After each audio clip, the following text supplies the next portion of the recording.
don't have a script for this or anything. I feel like I've said it all before, maybe not in video form, but online and stuff.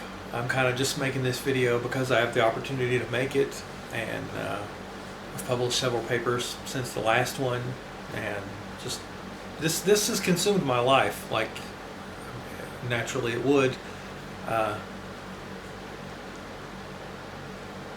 Like, I don't understand, excuse me, I don't understand why I can't get anyone to just repeat this back to me. I'm not saying agree with me, I'm saying understand. It starts from a very simple premise. Apply burden of proof ruthlessly.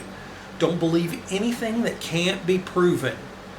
And that creates a problem immediately, because basically everybody is assuming an outside world, and their evidence for it comes through experience. And that makes every argument for an outside world circular, because you can't use experience to prove something outside experience. Like, I could have a magic window showing me what's in the real world outside my experiences, and looking through it would be an experience. I could have the knowledge of what is outside of experience written into my brain by some hypothetical outsider, and remembering it would be an experience. Talking about it would be an experience. Absolutely everything is experiences. Again, I'm not saying that there's not something outside. It's a compelling story, but it actually doesn't do any work. Like, it doesn't do any work. Like, people will say, oh, materialism allows science. I was like, not really. Materialism is basically a trench coat for EE. Like, when you go deep into materialism, physics and stuff, you end up with information theory, it from bit, all that stuff. So no, like materialism is a straw man in a sense. It's just a housing, and EE is on the inside doing all the work, you know. So yeah, I just hold claims to their burden of proof. Like, what does it mean to even know stuff? Knowing stuff is experience and memory. That's it. That's everything. So why don't we just base all our empirical endeavor on that? Because that's the one foundation that you can be sure is not corrupted. Because anytime you start positing an outside, you create problems. Just today, I revisited the idea of the binding problem, and intuitively, I never understood that one, because it's like I couldn't ever experience it. It's like, well, why do I need it? You know, it doesn't seem like, it just wasn't necessary for me. And now I know why. It's because, you know, intuitively for all these years, I was doing EE, and I was like, this doesn't seem like a real thing. It seems like you're making this up. Like you're creating your own problem. And yeah, because it's like you're assuming a brain. You're assuming a material brain. And that's not what you should be assuming first. You should not be assuming your conclusion, ever. But man, I go to talk about this with people, their mind slips right off of it. It is literally like the perception filter in Doctor Who. It's like, what door? There's a door in your house that you can't see because the alien did a thing to the door so you can't see it. Not camouflage. They did something to you or to any minds that look at it that it's like in Westworld too. The idea that the robot guy couldn't see the fucking door to the lab because that would, you know, endanger his sense of self and everything. Or the creator didn't want him going down there, whatever. You know, it's like that.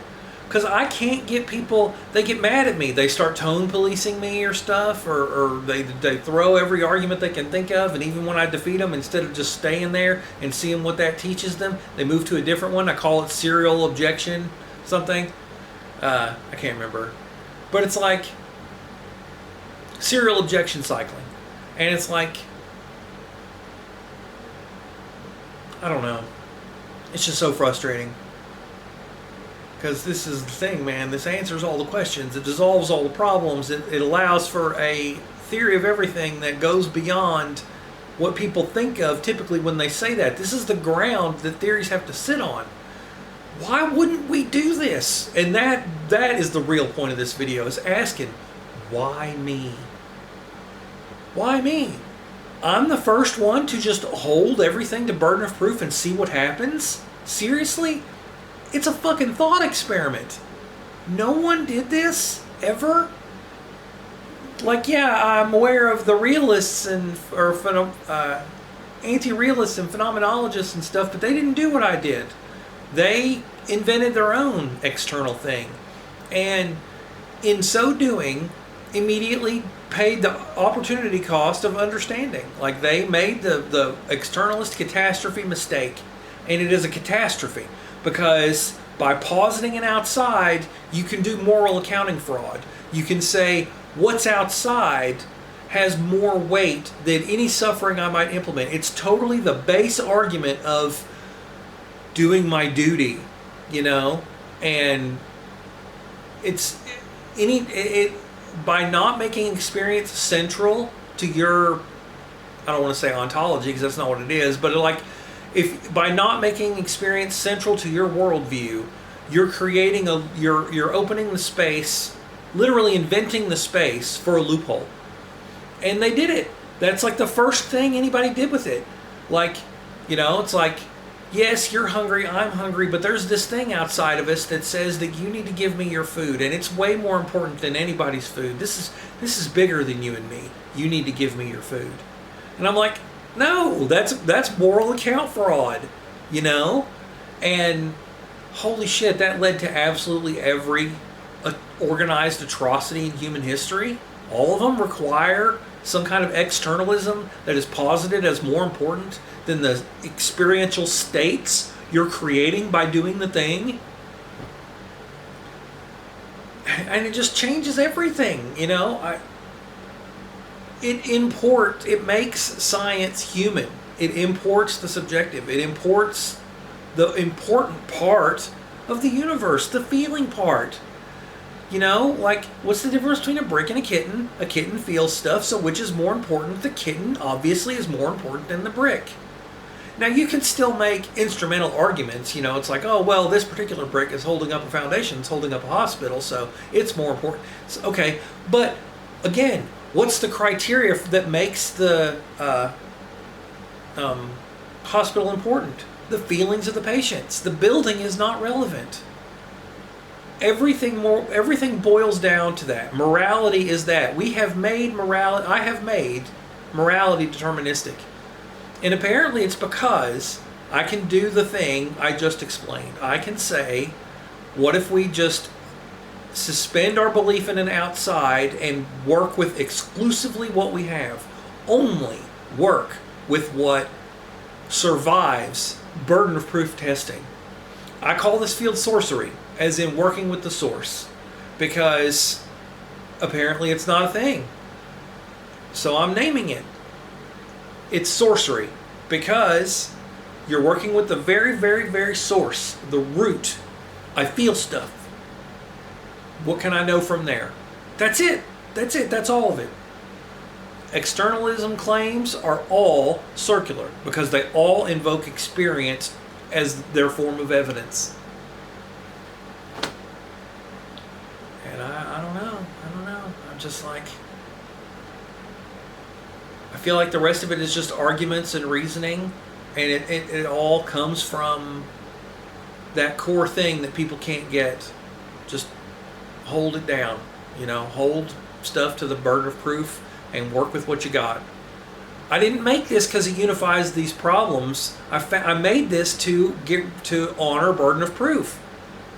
When I realized that everything is experiential, it's like, okay, what can we do from there? Hey, that makes materialism a religion. And I'm like, how many others are there?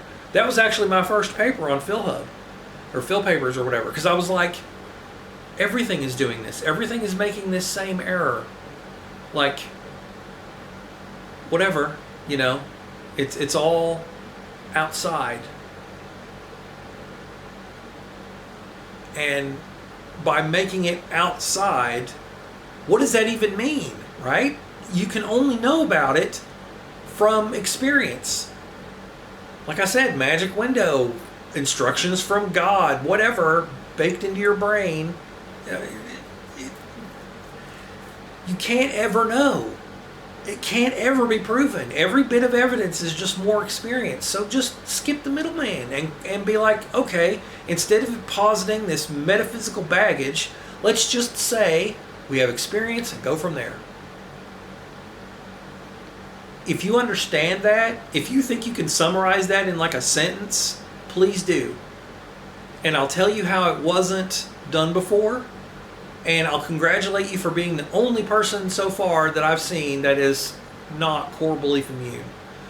I can't get anyone to do that. I can't get anyone to just repeat what I just said, in their own words.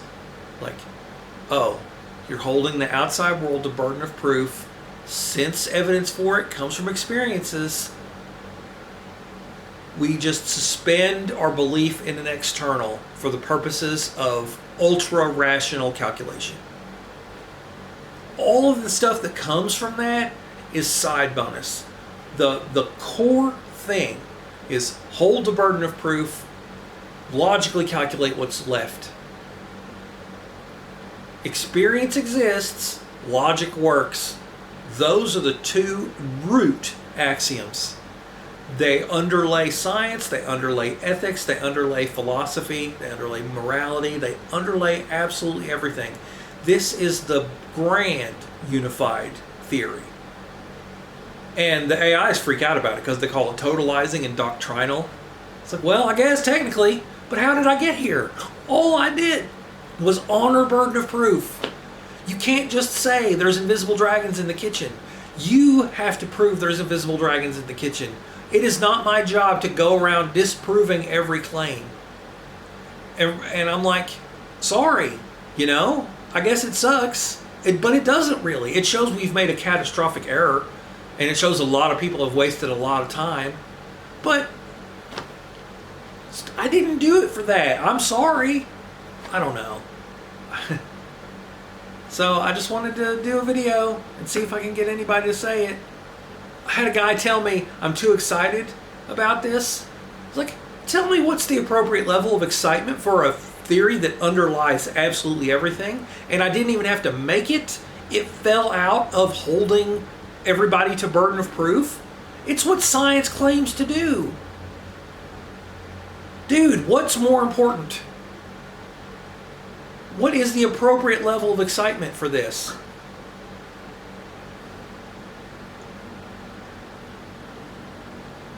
You tell me if you can even understand it, and that's the thing.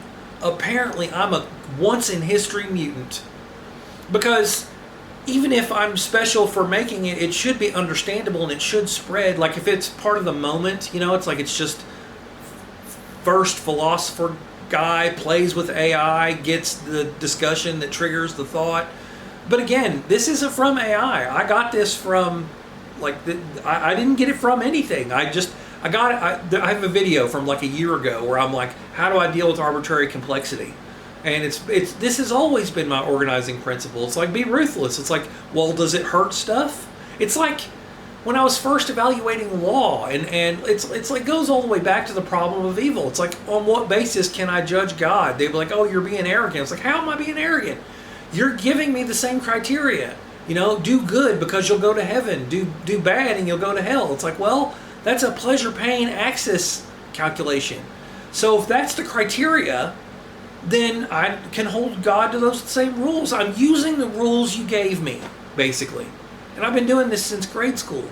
And people have been doing it forever. That's why I'm like, how in the fuck am I the only one to be like, okay, hold the burden of proof, follow where it leads. Even if you don't like where it goes, I'm not saying, like, be there out of morality. I'm just saying, see what it says. I don't know. I can't get anybody to say it back to me. It really is a core belief community thing, but that doesn't explain it because that should apply to me too. Am I so unique?